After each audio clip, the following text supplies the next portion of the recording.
너무너무 흥미로운 게 우리가 이 하락에서 받았던 게 중국이나 미국이 아니었더라고.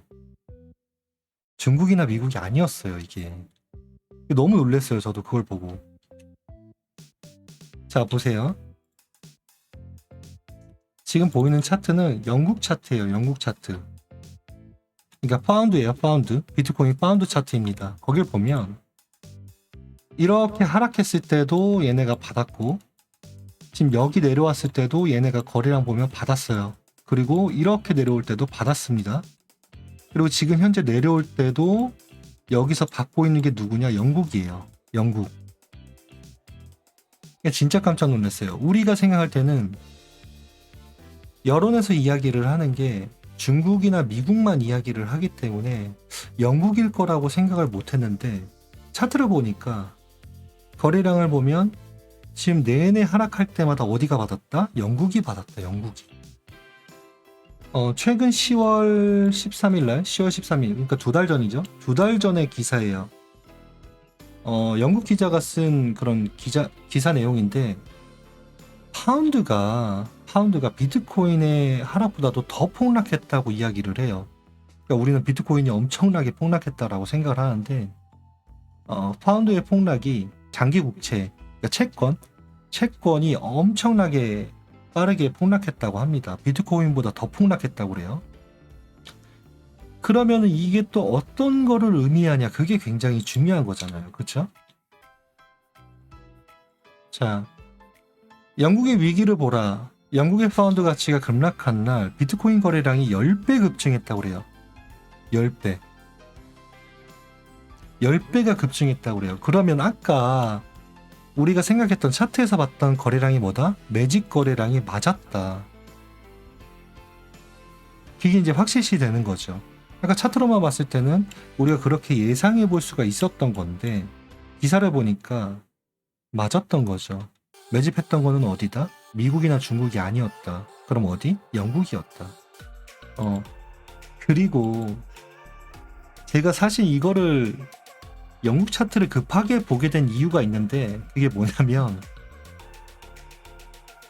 이거 진짜 재밌어.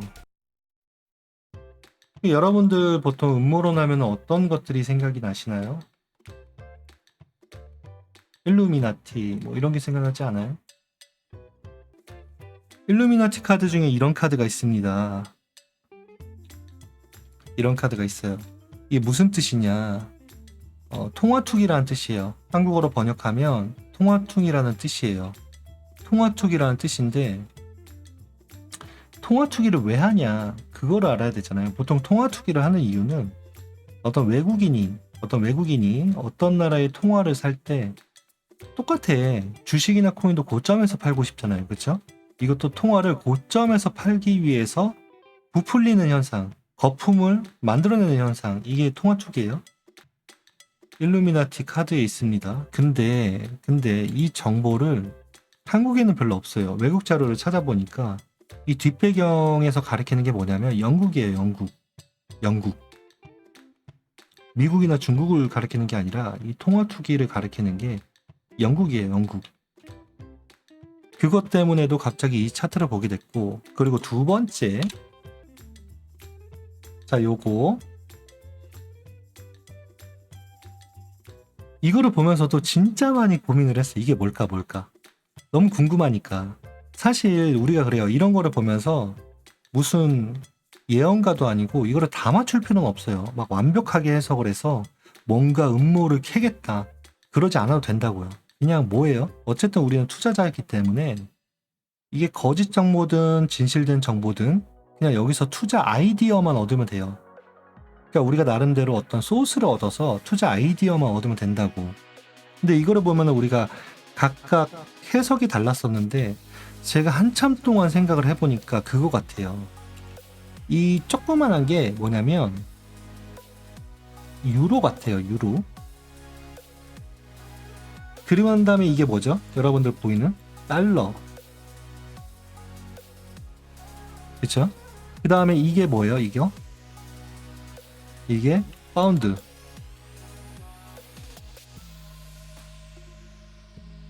영국의 파운드가 이런 기호예요. 그리고 난 다음에 이게 뭐죠? 이 기호를 두 가지에서 써요. 엔화 또는 위안화 둘 다 씁니다. 그러니까 동아시아에서 일본 또는 중국이 이 기호를 사용하고 있습니다. 그리고 난 다음에 얘는 뭐예요? 이 큰 물고기. 남들은 몰라도 우리는 알잖아. 남들은 몰라도 우리는 알잖아요. 그쵸? 비트코인이야 누가 봐도. 우리는 비트코이너니까 누가 봐도 비트코인이라는 걸 알 수가 있습니다. 그러면서 우리가 지금 생각 드는 게 뭐냐면 다른 거는 모르겠어. 모른다고 쳐. 이 중간에 있는 게 달러잖아요. 달러. 그쵸? 그러면 아 이게 지금이구나. 이거는 눈치를 챌 수가 있어. 그렇지 않나요? 아 이거는 지금이구나. 지금 뭐죠? 강달러니까. 그럼 그 다음에 오는 게 뭐예요? 아 그러면 영국의 파운드가 뭔가 있을 수가 있겠다. 아까 그 카드, 이 카드에서도 그런 게 있다면 아이디어를 얻어서 영국에 좀 찾으러 볼까? 이런 생각으로 봤습니다. 정보나 이런 거는 근거가 있는 거고 지금은 이제 제 뇌피셜인데 지금 이야기는 제 뇌피셜이에요. 이거랑 비트코인이랑 어떤 상관관계가 있을까? 결국에는 이게 지금 어떤 관계를 나타내는 그런 카드죠. 기축통화가 어떻게 변경이 된다라는 거를 보여주는 카드잖아.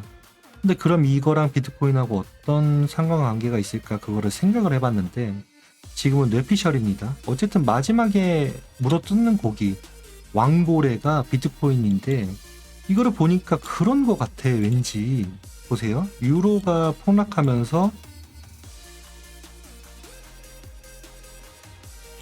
비트코인이라면 유로가 폭락하면서 비트코인이 올라가고 달러가 강달러가 되면서 비트코인이 내려갔습니다.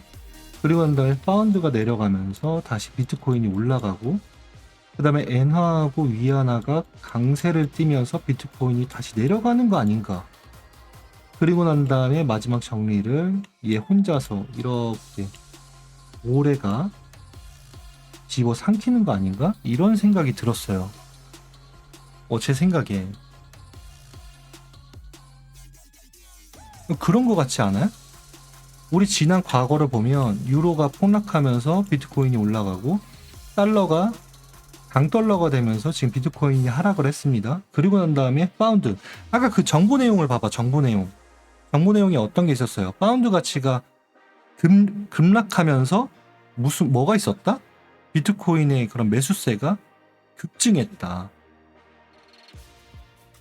그러니까 파운드 가치가 하락하면서 비트코인이 올라가게 되고 그 다음에 안 봐도 뻔하잖아. 엔화하고 위안화가 올라갈 거라는 게 지금 정보를 보면 안 봐도 뻔하잖아. 왜죠? 엔화는 뭐예요? 일본에서 엔화를 지키기 위해서 투자하기 직전이다. 그리고 중국은 위안화로 뭘 하고 있다? 위안화 결제를 하려고 수작을 부리고 있다. 어디다가? 중동에다가. 그럼 당연히 이제 좀 있으면 얘네가 강세를 띨 거라는 게 눈에 보여. 그렇지 않아요? 근데 비트코인하고 상관관계를 찾아보면 얘네에 따라서 오르락내리락 하는 것 같다 라는 생각이 드는 거죠. 디커플링이라는 게 주식하고 디커플링 된다고 생각을 했는데 그게 아닌 것 같아. 지금 보니까 통화하고 디커플링 되는 과정인 것 같아요 지금. 그러면서 되게 소름 돋는 게 뭐냐면 이 판을 누가 짰냐 보면 저는 이제 그 지금 천조국에서 짰다고 생각을 하는데 거기서 지금 이 판을 짰다면 진짜 소름 돋는 게 뭐냐면 비트코인이 이렇게 세계 경제를 훑고 오면서 가치가 부여가 된다? 한 바퀴 돌고 오면서 되게 소름 돋지 않아요 이런 거? 그러니까 어쨌든 이런 거를 봤을 때는 비트코인이 곧 올라갈 거다. 그 다음에 튀어 할 때는 언제예요? 엔화하고 위안화가 올라가기 시작하면 튀어야 돼. 이런 걸 봤을 때 이렇게 될 거니까. 그러니까 우리가 그런 것 같아. 여태까지 생각을 했을 때는 미국 또는 중국 이렇게 약간 흑백 논리로 생각을 했었는데 그게 아니었던 거지. 세계는 그렇게 호락호락하지가 않아. 물론 이제 가장 큰 판을 짠 게 천주국이라고 생각을 하는데 그런 생각이 드네요. 이걸 봤을 때. 지금 어쨌든 이 시기예요. 이 시기. 지금 이 시기.